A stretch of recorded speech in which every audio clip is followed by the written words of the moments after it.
We haven't had any partners since based on economics. Based on economics, we have that question.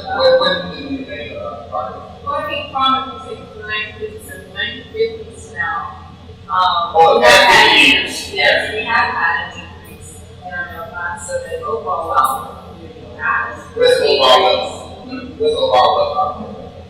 Where? Yeah. Where is the overall wealth of black people? I mean, can you show it to me where? Well, I would say with my family, they were like their fourth generation ago, and now they're gone. And so you have the number of people that have gone to college degrees, the number of people in the class that have degrees. So that's up? Yes. Going from no home ownership to owning a home, no education to having an education. So education can be passed down generation to generation. The importance of education. And The importance of education. Okay. Yes. The job can be passed down generation to generation. The benefits that the raised in the household and possible definitely. So where's the wealth? What do black people own? Well, I know a lot of black people that own a lot of stuff. They're listed as homes. I'm talking about survival of black people in within the next 100 years. So if we do not have institutions that we control, that we own, that speak on our behalf, we're gonna be done. Because as the most, like I spoke about in the last ArtTalk, the vast majority of African Americans are consumers. And we are workers, we do not create wealth. Meaning that we work, and we also propagate the idea of working for us. For example, we don't want a group of people that tells our children that the American dream is working for another group of people to support yourself. We don't want a group that does that. We do not promote entrepreneurship. That is how we survive. We build a business to promote and to grow wealth. We are entirely, almost entirely, group of this sort.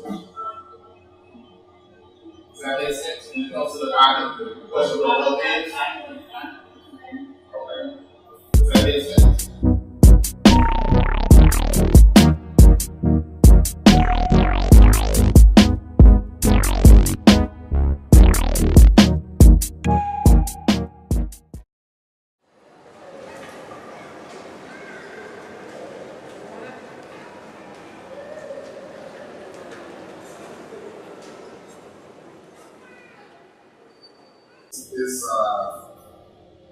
This scene,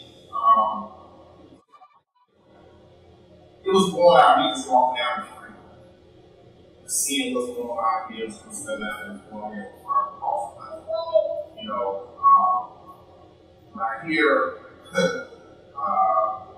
people say, well, it's all right for people to come from sitting here at home, that's cool. You can do anything that's outside the home, that's a big thing home. You know what I'm saying? When it comes to the family, the father and the mother is key to building and shaping children. About relationships here, there's a problem that's going on between black men and black women. I'm going to speak about these problems through a couple of pieces that I've done. First one being my mother, my son. Did everybody take a look at that piece? I did a little bit of analysis and my interpretation of what they thought that piece was about. Their own interpretation of what they saw. I recall the piece from the fall. What I saw from it was that an Irish woman or someone who is limited in their resources raises a child, and that child is primarily influenced by the mother.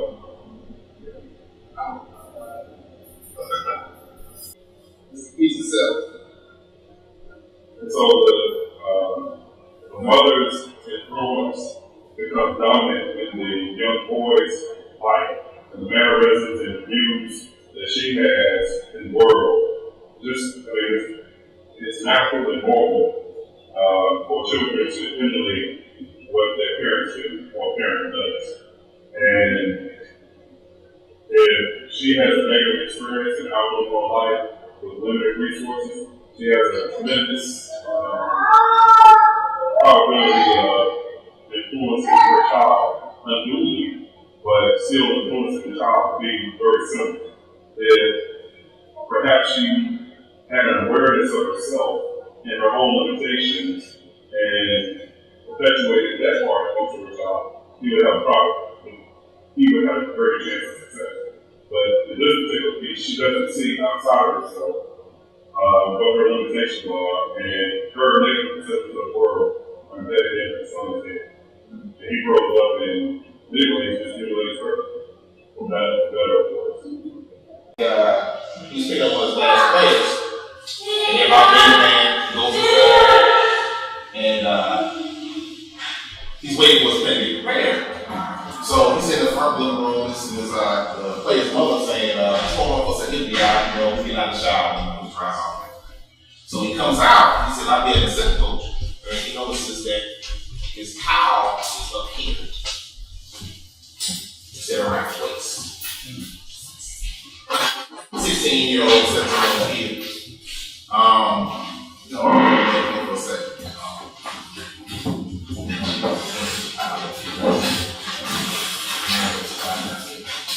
And it's like when it comes to the influences that his mother had on him, you consider that a major thing, but for a child at that age to be wearing his towel around his, here as opposed to down here, that said a lot about how much influence his mother had on his life, being exposed to men.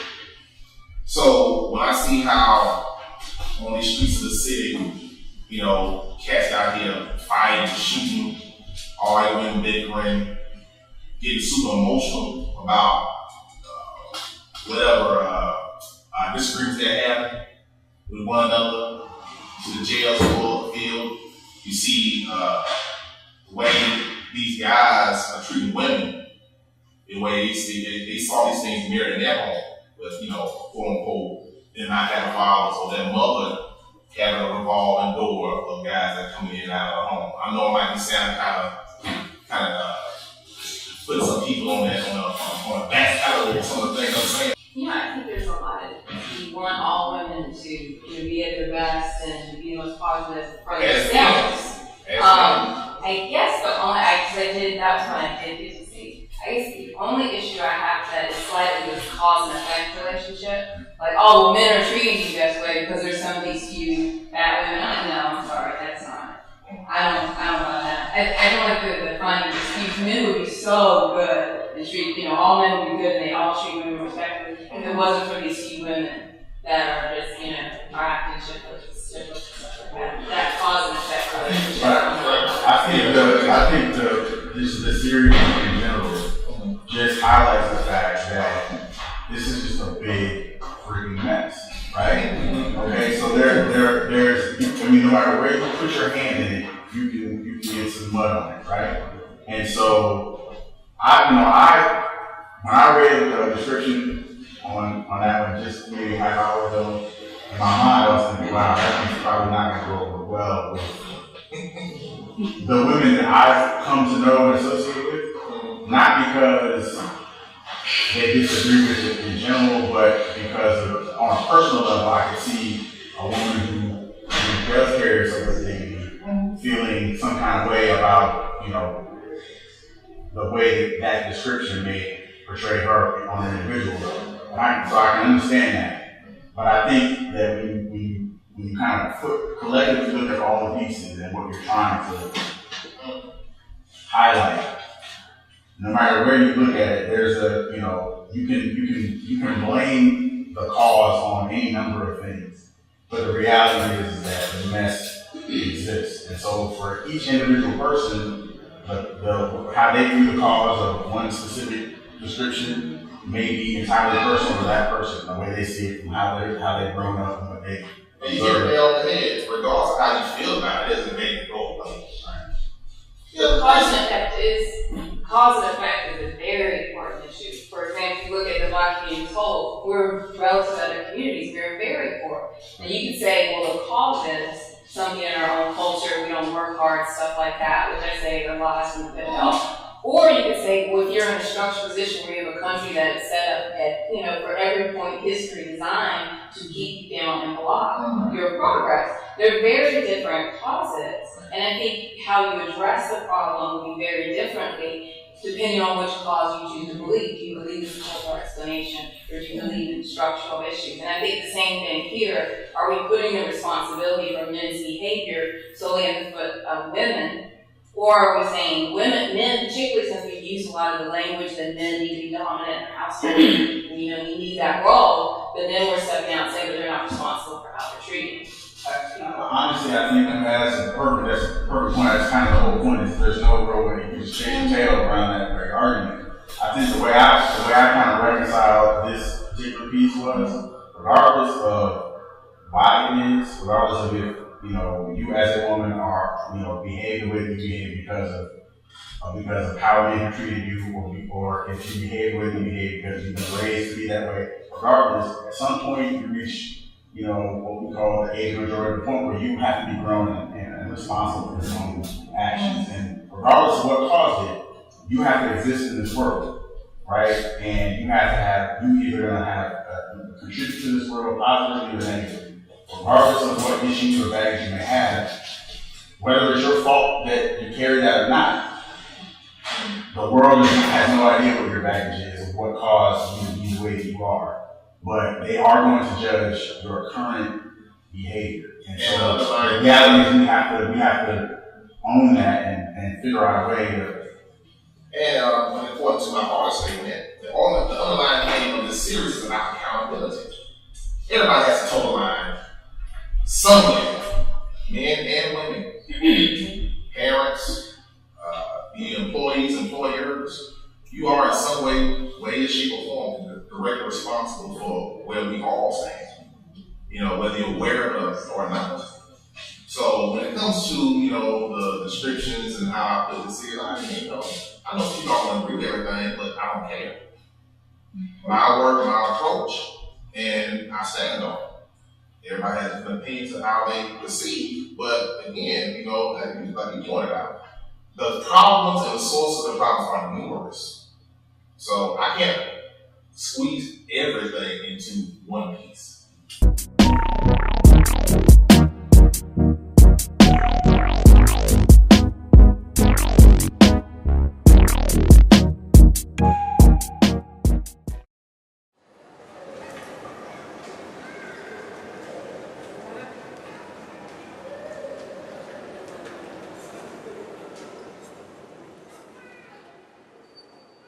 Allowance. Anybody read the description for that one?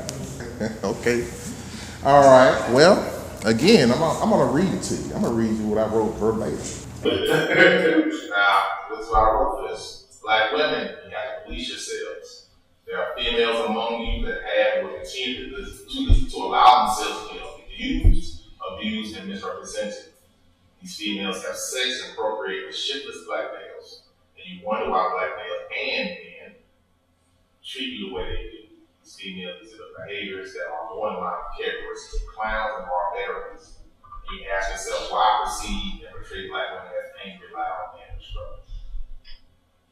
Allowance. It's something that has been put in place before all of us were born, and we don't only just live in capitalist system, we also live in a patriarchal system. So we live in a system where women have not been treated a certain way across the board. And then put that, let's also consider that these are Black women that we're talking about. So we're dealing with the things that have happened to us, dealing with class, dealing with race. That's a question. And then, I'm just curious. Are you any feminists in here?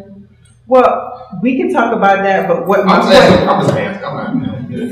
And we can talk about feminism, and but something that I don't know if it was you who said that, or if it was also you that said, and this is something that men and women have to take into consideration. This is not something that women have to do on their own. Men and women have to come together and say, we want to change the way that we interact with each other. So I do agree that it is for women to say, I want to change the standard of the way that men treat us. It's my responsibility, but it's also men's responsibility as well. But we have to come to grips with the fact that we live in a system that does not uphold women. We do. Whether we want to, right? And it's not because I said so. It's not because I'm a woman. It's just because I have eyes and I see. And that we listen to the radio, we watch TV, and these things have been going on before rap music came out, before 30 years ago. Let me say one thing too. Right. Now, when it comes to the standpoint in which I attack the series, when I at one point said that sexism does not exist. Right. I was thinking about just how we interact with each other within the context of living in a sexist society. Right. A society that's steeped in racism, that's steeped in colorism, that's steeped in classism. That shows, and I say that to show how deep the problem is within us. Because before we even get to talking about other things, we got to talk about this first. So we're talking about grassroots approach. We develop the grass. We got to start from the bedrock and then work our way on up. Figuring out how we can solve these problems that are calling us so many years on a daily basis. And I see what she's saying also, which is pretty much resonated throughout the whole series, is realizing you can't solve a problem where there's two sides with just one side. There has to be a shared responsibility that says, even though I am not that person, I am not involved in that action, I have to take responsibility. You said take responsibility for that individual. That's the only way you're going to get to a solution. I may not directly exploit women, but I look like the man who does. Okay? I'm not a drug dealer, but I look like the man who does. And then also, we may He represents me, I represent him. But not only that, as women and men, we don't always realize the things that we do, the things that we say, and the things that we say to our children. They say, saying stuff like, you fight like a girl. Things like that. These are things we've been saying for a long time. And we say these things very subconsciously or unconsciously, and it perpetuates certain things. So, I would say God will make a way. Oh, okay. But so when you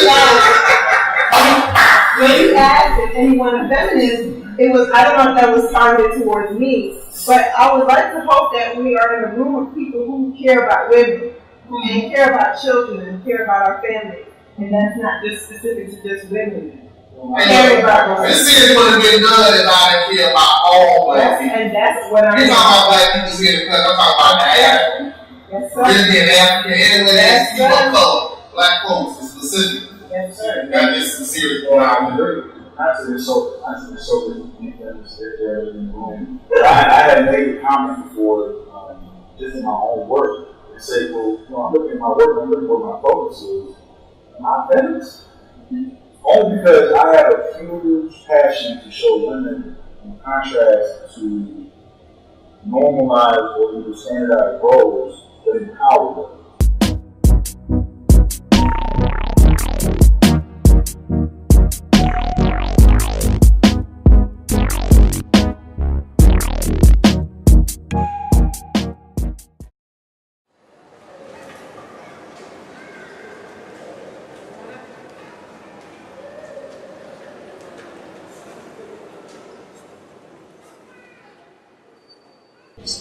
The piece is about a black woman. And particular portrayal of a black woman, yes, I thought yes, the black woman had the worst of the worst when it comes to atrocity and stuff. When it comes to soul power, yes, we do live in a sexist society. Well, we can say the size. That's all I'm saying. Very much so. Now, in that particular angle, we speak about the black woman and how she can portray and how she can abuse over the past 400 years. And how that's has found that man's psyche and to how black women dress over black women and to how black women dress black men. That's one side fish. Now when it comes to that's not one side. That's the other side. The abuses, things that have been perpetrated on black women, especially black women, on the course of the city, has filtered out into the things that we see today. We don't give these things enough weight, but they have been passed down, they have been put down over the years. They filter out into how you all interact with one another, how you all interact with others. Now, when it comes to the brother piece to this, they pretty much say the same thing. Yeah. It's the same thing. I'm pretty sure about it. Yeah, 2 seconds. The same thing is in Stockholm syndrome. When it comes to fear in black people, when it comes to the abuses that we have been subject to over the past few hundred years after in almost. When it comes to how we interact with one another, how we see one another as men, fear is what our biggest enemy is. When it comes to interacting with black women, how we speak for ourselves, how we interact with society at home. Again, something I ever can detail, but that's basically what we do that. So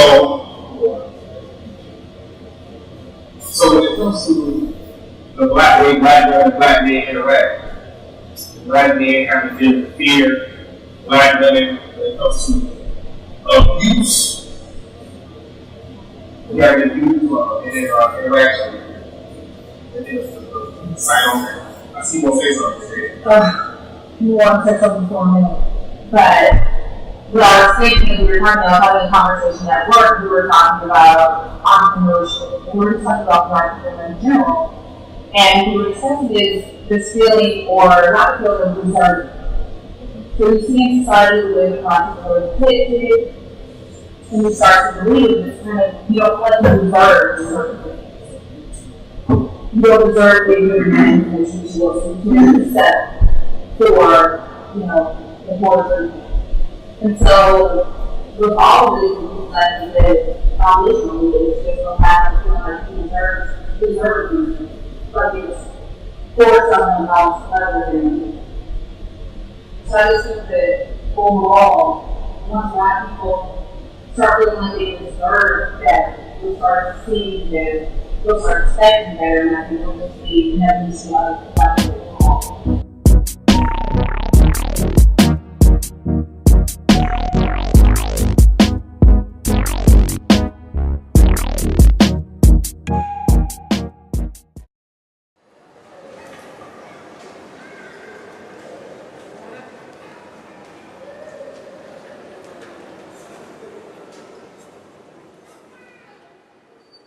Our goal is to create new collective and initiatives interest in it all. So you become more conscious of whether or not you love the work, hate the work, whatever, we've done our job. It's evoked some type of emotional response. And all this is about a response. Are you alive? Is there a pulse? Are you feeling? Do you feel anything? And I think that's the purpose of us here. Yeah.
want to thank you all for coming out. If you have any questions or any additional questions, we're going to be here for a while. We're going to turn the music back on. Well, force them out of you all and just let me know if you have any other questions. Thanks for coming out. And thank you for that.